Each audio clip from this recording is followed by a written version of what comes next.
Hello student, previous year question जो last year question आज के very important board exam class 10th में math के। तो क्वेश्चन नंबर फर्स्ट है, if the quadratic equation P x square minus 2√5px plus 15 is equal to 0 has 2 equal roots then find the value of a P की value find करनी है और कहता है हैज 2 इक्वल रूट। तो हमने condition पढ़ी है इक्वल रूट के लिए, डिस्क्रिमिनेट क्या पढ़ा है, B square minus 4ac is equal to 0।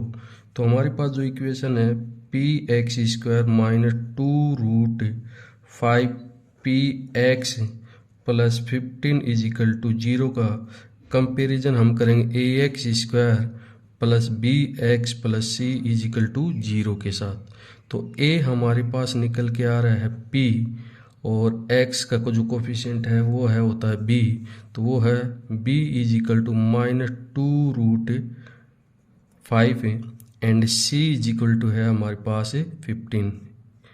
तो हमारे पास वैल्यू मिल गई है, ए की वैल्यू मिल गई है, बी की और एंड सी की। पुट द दिस इक्वेशन, तो बी स्क्वायर माइनस 2√5p भी इसके साथ है √5p होल स्क्वायर माइनस क्या है 4, ए क्या है p है और 4a क्या है p है और c क्या है 15 है और इज इक्वल टू क्या है 0। तो हमेशा याद रखना है 2 इक्वल रूट्स दे दे तो हमें याद रखना है B square minus 4ac is equal to 0। ऐसी कंडीशन हमारे पास b square minus 4ac less than 0, b square minus 4ac greater than 0 भी होते हैं। तो अगर ग्रेटर देन 0 होती है तो 2 इक्वल डिस्टिंक्ट रूट होते हैं, अलग अलग रूट होते हैं और रियल वैल्यू आती है। B square minus 4 imaginary root आती है, कोई रियल रूट नहीं आते हैं। इसमें 2 इक्वल रूट आते हैं, क्वाड्रेटिक इक्वेशन को सोल्व करते हैं। तो इसको सोल्व करेंगे -2 माइनस से माइनस का मल्टीप्लाई करें तो माइनस माइनस प्लस हो जाता है, 2 का स्क्वायर क्या हो जाता है 4 और √5 का 5 एंड पी स्क्वायर माइनस ये 15 पर जा 60 p इज इक्वल टू 0। तो 5 4 जा 20p square minus 60p is equal to 0। तो 20p square is equal to minus का इधर जाके आ जाए 60p, 1p से 1p कैंसिल, तो 20p is equal to 60, then p is equal to 60 upon 20, 0 से 0 2 3 जा, तो जो p की वैल्यू निकल के आएगी वो हमारे पास क्या आएगी 3। तो इन्होंने पूछा था कि find the value of p, तो p इज इक्वल टू क्या आ जाएगा 3। आई होप आपको ये क्वेश्चन अच्छे से समझ में आया होगा। क्वेश्चन नंबर सेकंड में कहता है in a figure a tower a b एक टावर है is 20 metre high and b c is the shadow on the ground is 20√3 metre. यानी एक टावर है वो ग्राउंड में खड़ा है और उसकी जो शैडो यानी उसकी जो परछाई जो जा रही है यानी छाया जो जा रही है शैडो है वो 20√3 मीटर जा रही है, कहाँ पर ग्राउंड पे। तो फाइंड द सन एल्टीट्यूड, यानी जो सन का जो एल्टीट्यूड है, एल्टीट्यूड का मतलब क्या होता है सूर्य किस एंगल पे गिर रहा है जब टावर की हाइट 20 मीटर और उसकी शैडो कितनी है 20√3 मीटर है। तो उसका एल्टीट्यूड यानी हमें क्या ज्ञात करना है, क्या फाइंड करना है, थीटा फाइंड करना है। क्या फाइंड करना है, थीटा फाइंड करना है। तो थीटा की वैल्यू बतानी है हमें। देखो अगर ये थीटा है तो ये होगा हमारे पास बेस और ये हमारे पास होगा परपेंडिकुलर। तो हमने पढ़ा है tan theta is equal to होता है p upon B, perpendicular upon base. तो tan थीटा की वैल्यू हमें फाइंड करनी है। तो tan theta is equal to p, perpendicular है 20 अपॉन बेस है 20√3, 20 से 20 कैंसिल, तो tan theta is equal to होगा 1/√3। तो tan थीटा 1/√3। तो हमें ये देखना है कि tan में 1/√3 वैल्यू कहाँ पर होती है। तो हमने वैल्यू पढ़ी है कि tan 0 degree, 30 degree, 60 degree and 90 degree. Tan theta की वैल्यू पड़ी है 0 डिग्री, 30 डिग्री, 60 डिग्री, 90 डिग्री। तो हमने देखो अगर टेन 30 डिग्री की वैल्यू अगर हम फाइंड करें तो हमें पता है sine 30 degree upon cos 30 degree की वैल्यू पता होनी चाहिए। तो साइन 30 की जो वैल्यू होती है वो हमारे पास होती है 1/2 और कोस 30 की वैल्यू होती है वो होती है √3/2। तो 2 से 2 कैंसिल हो जाएगा तो हमारे पास बच जाएगा 1/√3। तो किस पे? तो थीटा। तो जो 1/√3 होती है वो किस पे होती है? Tan theta is equal to tan 30 degree पे। क्या होती है? टेन 30 पे। तो 10 से 10 कैंसिल कर देंगे तो थीटा की जो वैल्यू आ जाएगी 30 डिग्री। यानी वो अल्टीट्यूड क्या रहेगा? यानी तब सन का जो अल्टीट्यूड रहेगा वो 30 डिग्री होगा जब टावर की हाइट 20 मीटर होगी और उसकी जो शैडो रहेगी वो 20√3 मीटर होगी। आई होप आपको ये क्वेश्चन भी अच्छे से समझ में आया होगा। नेक्स्ट कहता है 2 different dice are toasted together. Find the probability that the product of the two numbers on the top of the dice is 6. इसमें कहना क्या चाहता है कि आपके पास 2 डिफरेंट डाइस हैं और उनको टॉस किया गया है। उनको क्या किया है? टॉस किया गया एक साथ है। Find the probability that product of the 2 number on the top of the dice is 6। कहता है जब उनको टॉस किया गया था जो प्रोबेबिलिटी आ रही है तो ऊपर टॉप में 6 आने की प्रोबेबिलिटी बताइए। तो टोटल प्रोबेबिलिटी जो होती है वो क्या रहेगी हमारे पास? देखो क्या क्या आती है। अगर हम दोनों टॉस को तो 1-1 आ सकता है, 1-2 आ सकता है, 1-3, 1-4, 1-5 एंड 1-6। एक को मैंने 1 को फिक्स कर दिया है और दूसरे डाइस में 1 भी आ सकता है, 2 भी, 3 भी, 4 भी, 5 भी, 6 भी आ सकता है। सेम एज इट इज 2 को फिक्स कर देता हूँ, 2-1, 2-2, 2-3, 2-4, 2-5, 2-6। अगेन फिर 3 को फिक्स कर देते, 3-1, 3-2, 3-3, 3-4, 3-5, 3-6। फिर 4-1, 4-2, 4-3, 4-4, 4-5, 4-6, 5-1, 5-2, 5-3, 5-4, 5-5, 5-6, 6-1, 6-2, 6-3, 6-4, 6-5 एंड 6-6। टोटल फेयरवेल अब आने पास ये बनेंगे कि ये टोटल बन के देखो एक में रो में 6 है तो 6 हो रहा था 36। तो टोटल आउटकम हमारे पास टोटल आउटकम कितने आ गए? 36। सॉरी टोटल फेयरवेल कितने हैं? 36 हैं फेयरवेल। तो अब ये कहता है, ध्यान से सुना, कि 2 नंबर ऐसे 2 number on the top of the dice is 6। Product the product of 2 number on the top of the 36, यानी क्या आना चाहिए? 6 आना चाहिए। देखो 1 को 1 से मल्टीप्लाई करेंगे 1 आ रहा है, 1 को 2 से करेंगे 2 आ रहा है, 1 को 3 से करेंगे 3 आ रहा है, 1 को 4 से करेंगे 4 आ रहा है, 1 को 5 से 5 और 1 को 6 करेंगे 6। एक तो ये हो गया टॉप पे, तो 1 6 और एक हो गया 2 3, 2 3 जा 6, 3 2 जा 6 और इसमें कोई नहीं रहेगा, 5 मल्टीप्लाई ये भी नहीं रहेगा, एक आएगा 6। तो टोटल हमारे पास 36 हैं और जिनका प्रोडक्ट क्या आ रहा है? प्रोडक्ट क्या आ रहा है? 6। 1 इंटू 6, 2 इंटू 3, 3 इंटू 2 और 6 इंटू 1, जिनका प्रोडक्ट क्या आएगा? 6। वो हमारे पास कितने हैं? 4। तो 4-1 जा 4, 4-9 जा 36। तो हमारे पास जो प्रोबेबिलिटी रहेगी 1/9 रहेगी। क्या रहेगी? 1/9। आई होप ये क्वेश्चन भी आपको अच्छे से समझ में आया होगा। नेक्स्ट क्वेश्चन कहता है इन फिगर, जो आपको फिगर दिखाई दे रहा है, PQ is a code of a circle with centre O।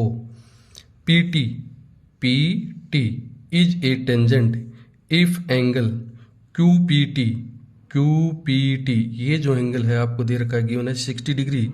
Find PRQ,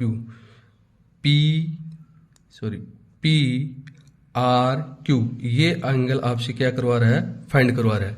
find angle PRQ। तो हमें गिवन क्या है, गिवन है angle QPT is equal to 60 degree, ये 60 डिग्री है। तो वी नो डेट हम क्या जानते हैं कि टेंजेंट और रेडियस की बिटवीन जो है वो एंगल होता है हमारे पास 90 डिग्री। कितना होता है, तो हम जानते हैं कि angle OPT is equal to 90 degree. Why tangent and radius between angle क्या होता है, 90 डिग्री होता है। तो हमें पता है, ये भी पता है, तो एंगल OPT, जो OPT मिलकर बना है वो किससे मिलकर बना है, देखो OPQ, angle OPQ plus QPT से मिलकर बना है। तो OPT की जो वैल्यू है वो दे रखी है हमें 90 डिग्री। OPQ की हम फाइंड कर लेंगे, एंगल OPQ, QPT की वैल्यू दे रखी है ऑलरेडी 60 डिग्री। तो angle OPQ is equal to आ जाएगा, इसको इधर ले जाएंगे, 90 degree minus 60 degree is equal to आ गया 30 डिग्री। तो ये जो एंगल निकल के आया वो 30 डिग्री है। तो हमें ये भी पता है कि OP is equal to OQ, why radius of the same circle. तो ये अगर 30 डिग्री है तो ये भी कितने डिग्री हो जाएगा, 30 degree.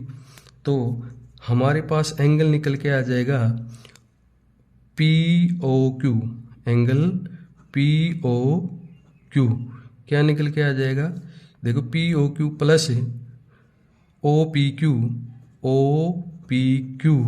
Plus OQP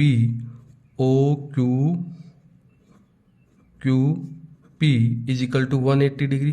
the sum of angle of a triangle 180 degree होता ही नहीं होता है। तो ये POQ निकालना हमें, angle POQ plus OPQ 30 degree, QOP 30 degree is equal to 180 degree. तो एंगल POQ जो निकल के आएगा हमारे पास वो आएगा, ये इनका सम 60 डिग्री 180 डिग्री। तो angle POQ is equal to 180 degree minus 60 degree, angle POQ is equal to 120 degree. ये 120 डिग्री निकल के आ गया। अब हमें ये पता है, 9th क्लास में हमने ये पढ़ा है कि हमारे पास अगर कोई सेंटर से बनने वाले एंगल का जो रिफ्लेक्स एंगल होता है और सरकमफ्रेंस को टच करने वाले जो एंगल होता है वो इस एंगल का क्या होता है, हाफ होता है। अगर ये आपके पास 240 डिग्री है तो ये आएगा 120 डिग्री। अगर ये आपके पास 180 है तो ये आएगा 90 डिग्री। अगर ये आपके पास सपोज करो 120 डिग्री है तो ये आएगा 60 डिग्री। ये हमने 9th क्लास में एक थ्योरम पढ़ी है। तो वही सिचुएशन यहाँ बन रही है। तो हम इसका रिफ्लेक्स एंगल, ये अगर अंदर का एंगल 120 डिग्री है तो ये रिफ्लेक्स एंगल ये निकल के आएगा 240 डिग्री। यानी हम कहेंगे एंगल POQ, आप सोच रहे POQ सर 120 है, लेकिन POQ रिफ्लेक्स एंगल की बात करें तो वो आएगा 240 डिग्री। POQ रिफ्लेक्स एंगल आएगा 240 डिग्री, क्योंकि एक कंप्लीट रिवोल्यूशन 360 डिग्री का होता है। अंदर का एंगल आपके पास आया 120 डिग्री, तो ये रिफ्लेक्स एंगल आएगा 240 डिग्री। तो हमारे पास आ जाएगा एंगल PRQ क्या आ जाएगा, अगर ये 240 है तो ये हमारे पास आएगा 120 डिग्री बाई थ्योरम, क्योंकि ये जो एंगल होता है इस एंगल का क्या होता है, रिफ्लेक्स एंगल का हाफ होता है। तो ये 240 निकल के आया तो ये हमारे पास क्या आ जाएगा 120 डिग्री। आई होप आपको भी ये क्वेश्चन अच्छे से समझ में आएगा। नेक्स्ट क्वेश्चन है, in figure two tangent RQ and RP are drawn from an external point R to the circle with center O PRQ 120 degree and prove that OR is equal to PR plus RQ। ये आपको proof करना है कि OR जो OR है वो सम of PR plus RQ के है। तो ध्यान से देखना, सबसे पहले हम मीट करेंगे O से P को एंड O से Q को। तो हम ट्राइंगल लेंगे। इन triangle OPR and triangle OQR दोनों ट्राइंगल लेंगे सॉरी। तो OP is equal to OQ radius of the same circle हो गए। ये हम इन दोनों ट्राइंगल को अगर क्या प्रूव कर देंगे, कॉन्ग्रेंट प्रूव कर देंगे। कॉन्ग्रेंट प्रूव करने के बाद हम ये चीज़ें निकालेंगे, ध्यान से देख लेना। फिर हम कहेंगे OP is equal to OR हमने प्रूव कर ही दिया है। अब हम ये भी कह सकते हैं PR is equal to RQ, PR is equal to QR, PR is equal to QR। Why? Tangent of the circle, tangent of the circle same point से निकलने वाली जो टेंजेंट होती है वो क्या होती हैं, इक्वल होती हैं। क्या होती हैं? इक्वल होती हैं। And OR is equal to OR is equal to OR, common line है। तो हमारे पास triangle OPR congruent to triangle OQR by SSS congruence rule, यानी किससे? साइड से। ये ट्राइंगल और ये ट्राइंगल दोनों कॉन्ग्रेंट प्रूव गए, यानी सेम शेप और साइज के हो गए हैं। तो अब हमें ये भी पता है, देखो प्रूफ क्या करना है, OR is equal to PR plus RQ, यही प्रूफ करना है। तो OR ये तो हमने कॉन्ग्रेंट तो प्रूव कर दिया, लेकिन सर PRQ 120 डिग्री दे रखा है, ये कहाँ यूज हो रहा है? तो अब ध्यान से सुनना, और हमें ये प्रूव भी करना है। हमें ये पता है कि ये एंगल 120 डिग्री है, PRQ 120 डिग्री है। तो हमारे पास ये जो एंगल रहेगा ये 60 और ये भी क्या हो जाएगा 60 डिग्री। यानी इन ट्राइंगल हम ले लेते हैं, इन ट्राइंगल OPR में angle PRO 60 degree, PRO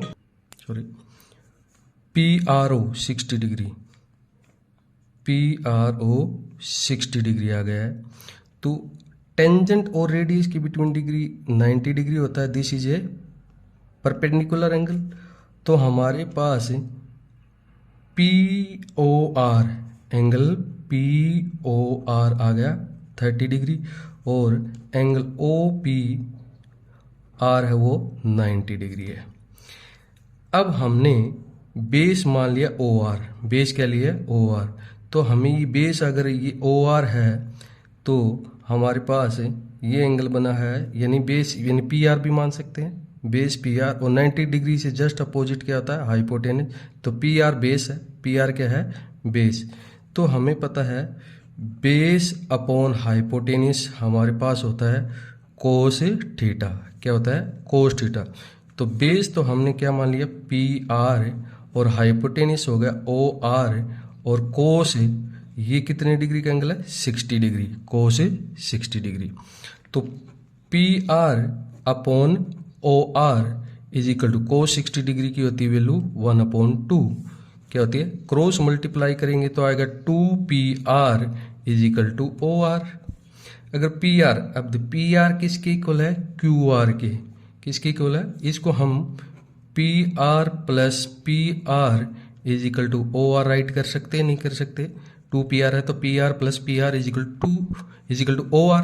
PR की जगह क्या रख सकते हैं? एक PR की जगह QR, तो ये रख सकते हैं QR plus PR is equal to OR। यही हमें क्या करना था? प्रूफ करना था। आई होप ये सभी क्वेश्चन आपको अच्छे से समझ में आएंगे। समझ में आए तो लाइक एंड सब्सक्राइब जरूर करें।